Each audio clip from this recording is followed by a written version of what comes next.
Hare Krishna friend, welcome back to my channel Pranbhaban. আশা করি তোমরা অনেক ভালো আছো। সকালে উঠে কাকে দেখাচ্ছি দেখো, কাঠবিড়ালি। তো দেখতেই পাচ্ছ, আজকে তোমার সাথে শেয়ার করব আমার কটা মাসি, কত বছর পরে কোথায় গেলাম, তো কিসে করে গেলাম, কোন দিক থেকে গেলাম, তো সমস্ত কিছু কেন গেলাম সমস্ত তোমার সাথে শেয়ার করব। আর এই যে জায়গাটা দেখতে পাচ্ছ নোংরা হয়ে রয়েছে, ওখানে খড় ছিল, খড় থাকার কারণে এরা সব বাসা বেঁধেছিল, তো জায়গাটা এলোমেলো হয়ে আছে এখন একদমই পরিষ্কার করতে পারবো না। এখন আমি চাউমিন বানিয়ে খেতে শুরু করে দিয়েছি সকালবেলা। অনেক বছর পরে যাব মাসির বাড়িতে, রেডি হয়ে দেখা হচ্ছে।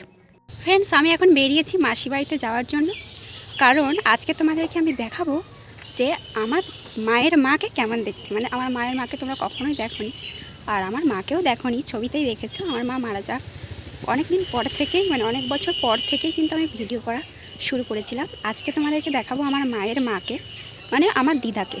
তো আমি এখন যাচ্ছি মাসির বাড়িতে, কারণ দিদা এখন আছে মাসির বাড়িতে, তো সেই কারণে। তো চলো, দুপুর হয়ে গেছে আর রান্না বান্না করে তারপর বেরিয়েছি। প্রচণ্ড গরম, গরমেই যাচ্ছি, প্রচণ্ড ঘাম হচ্ছে বুঝতেই পারছো, আর প্রচণ্ড গরম তো সহ্য করেই যেতে হবে। তো ছাতা নিয়েছি, বুঝতেই পারছো প্রচণ্ড রোদের জ্বালায়। তো যাওয়া যাক, এখন গাড়ি টাড়ি পাওয়াও একটু দুষ্কল হয়ে যাবে, অটোতে উঠবো। তো চলো, কিছুক্ষণ পরে আবার দেখা হচ্ছে। উফ হরি, কী যে রোদে দাঁড়িয়ে থেকে থেকে কী যে কষ্টে গাড়ি পেয়েছি সেটা আমি একাই জানি। তো ঘুরে ঘুরে যাওয়ার যে জ্বালা আজকে ভীষণভাবে বুঝতে পারছি। প্রচণ্ড গরম, একটা অটো থেকে এই অটোতে আবার উঠলাম।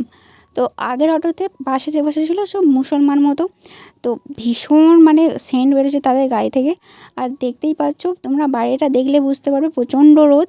আর এই যে আরেকটা অটোতে উঠেছিলাম, আমার 3টে অটো পাল্টে যেতে হচ্ছে। এই অটোটা দেখতেই পেলে পুরো খালি, রোদ আর প্রচণ্ড গরমের জ্বালা, কী যে কষ্ট করে এলাম। এখান দিয়েই ঢুকতে হবে মাসির বাড়িতে, শেষমেশ পৌঁছে গেছি। চলো, হাওয়া খেতে খেতে কথা হচ্ছে। ফ্রেন্ডস, এইমাত্র এলাম মাসির বাড়িতে, এখন বাজে 2:17। তো বুঝতেই পারছো, আমি বাড়ি থেকে বেরিয়েছি তখন বাজে 12:30 হবে, এরকম বেরিয়েছি। তো এখন হচ্ছে বাজে 2:17, সবে মাত্র এলাম। তো আমি হচ্ছে একটা দিক থেকে আসা যায়, সেটাতে আমার গাড়ি টাড়ি পাওয়া যায় না ঠিক মতো, তো সেই রাস্তা থেকে আসিনি, তো আমাকে ঘুরে ঘুরে আসতে হয়েছে। তো সেই কারণে একটু দেরি হলো। তো প্রচণ্ড গরম পড়েছে, সবে মাত্র এসে গ্লুকন্ডির জল খেয়ে হাওয়া খাচ্ছি। এখন মাসির হাতে খাবো তরকারি দিয়ে। তোমাদেরকে বলেছিলাম যে আমি আমার মায়ের মাকে দেখাবো, তো কী আর করা যাবে। তো আমি মাসির বাড়িতে এসেছি, আমি জানতাম যে মাসির বাড়িতে দিদা আছে, তো আর এসে জানছি দিদা চলে গেছে। তো দেখা যাক, বিকেলবেলা যদি যাই তাহলে আমি তোমাদেরকে দেখাতে পারবো, আর যদি তাহলে সরি বলে দেবো, ঠিক আছে। তো এখন খেয়ে দিয়ে এসে আবার দেখা হচ্ছে। সবাইকে জানাই শুভ সন্ধ্যা। এখানে এসেছি অনেক বেলা, মানে তখন মাসিদের খাওয়া হয়ে গেছে। 2:17-তে এসেছিলাম। তো আসার পরে মাসি আমাকে যা তরকারি ছিল সেটা দিয়ে, তরকারি আর ভাত গালে দিয়েছিল। আর আমি না জানিয়েই এসেছি, ঠিক আছে। আমি জানি এখানে দিদা আছে, আর দিদার সাথে দেখা হয়ে যাবে, তো একটু সারপ্রাইজ মতো হয়ে যাবে, তো সেই কারণে। তো তারপরে মাসি হাতে ভাত খেয়ে এখানেই ঘুমাচ্ছিলাম। তো ঘুম থেকে উঠে চোখে মুখে জল দিলাম, এখন বসে আছি। যখন ঘুমাচ্ছিলাম মাসি একটু বলে গেছিলো যে আমি মাঠে যাচ্ছি। তো মাসি এখন মাঠ থেকে আসেনি, তো আসবে এবার, কিছুক্ষণ পরে আসবে হয়তো, কী জানি। একা একা বসে আছি এখানে। তো মাসির শাশুড়ি এখন সন্ধে দিচ্ছে, আর আমি এখানে একা একাই বসে আছি।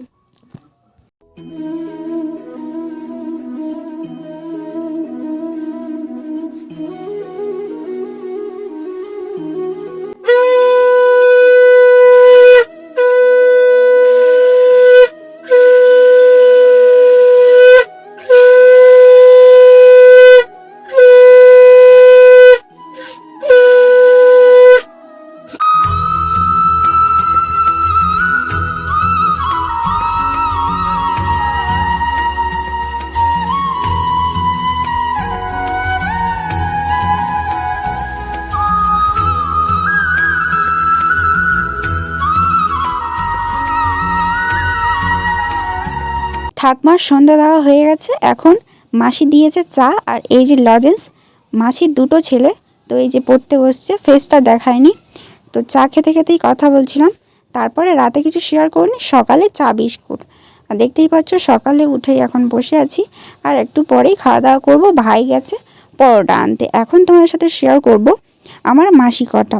তো আমার মাসি, মানে আমরা মায়েরা 5 বোন, আমার মাকে বাদ দিয়ে 4টে মাসি, একটা মামা। তো একটা মাত্র মামা। আর এই যে পরোটা দেখতে পাচ্ছ, পরোটা খাচ্ছি আর আলুর চপও সাথে ছিল। তো যাই হোক, আমার মাসির নাম পুতুল আর তার বড় মাসির নাম শান্তি, আর মাঝখানে একটা মাসির নাম তপি আর একটা মাসির নাম ছপি। আমার মায়ের নাম বাসন্তী। এত কড়া রোদে আর এখানে উনানে রান্না করছে মাসি। নিজেদের পুকুরের মাছ ধরে কেটে কুটে তবে রান্না করছে রোদে। পুকুরের মাছ ভাজা খাচ্ছি, দেখতেই পাচ্ছ। সকালবেলা আমার টিফিন দিয়ে ওরা সবাই ঘাটেই ছিল। পুকুর ছাঁচা হচ্ছে, যেহেতু মাছ টাছ ধরা তোলা সমস্ত দেশি মাছ ভাজা। নিজেদের পুকুরের মাছ ভাজা খাওয়ার পরে দুপুরের খাওয়া দাওয়া সেরে দিদার কাছে গেছিলাম, দিদার বাড়িতে। আমার ফোনের ব্যাটারিটা লো ছিল, তাই ভিডিও করিনি, তাই ফটো দেখিয়ে দিলাম। মামা দিয়েছে এই যে কড়াই ভাজা, আর মাসি দিয়েছে 2 রকমের আচার, আমের আচার আর তেঁতুলের আচার। দিদার প্রচণ্ড শরীর খারাপ ছিল, দিদাকেও অনেক বছর দেখিনি আর মাসিদেরকেও অনেক বছর দেখিনি, তাই দেখতে গেছিলাম। আমি একাই গেছিলাম, এখন বাড়িতে চলে এসেছি। রাধে রাধে, টাটা।